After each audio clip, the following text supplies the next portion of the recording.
Today we're going to provide you with something that you all aren't used to. Whistleblowers describe President Biden as chairman of the board for these businesses. He personally participated in meetings and phone calls.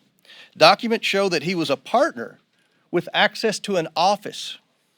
To be clear, Joe Biden is the big guy. This evidence raises troubling questions about whether President Biden is a national security risk and about whether he is compromised by foreign governments. The Biden administration has answered none of our requests for information regarding the Biden family or the financial transactions they engaged in. Instead, the Biden administration has spent over $250,000 to staff to, quote, deflect Hunter stories. Protecting the president's son who has committed crimes with Americans' tax dollars is a waste. The domestic and international scheme that promised access to wealth in a future Biden administration constitute fraud. And the president's participation in enriching his family is, in a word, abuse of the highest order.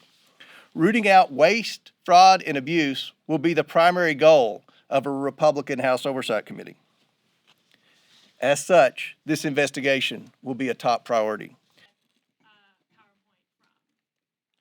In the 118th Congress, this committee will evaluate the status of Joe Biden's relationship with his family's foreign partners and whether he is a president who is compromised or swayed by foreign dollars and influence. I want to be clear. This is an investigation of Joe Biden, and that's where the committee will focus in this next Congress.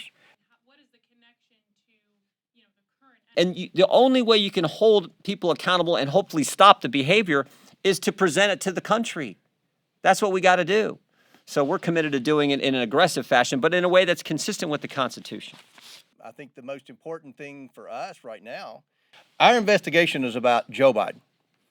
And we already have evidence that would point that Joe Biden was involved with Hunter Biden on his deal. So we want the bank records, and that's our focus. We're trying to stay focused on, was Joe Biden directly involved with Hunter Biden's business deals, and is he compromised? That's our investigation. We're concerned about anything that is being done in a political fashion at the Justice Department. Because remember, you got to step back. It's supposed to be in this great country, the greatest country ever, it's supposed to be equal treatment under the law.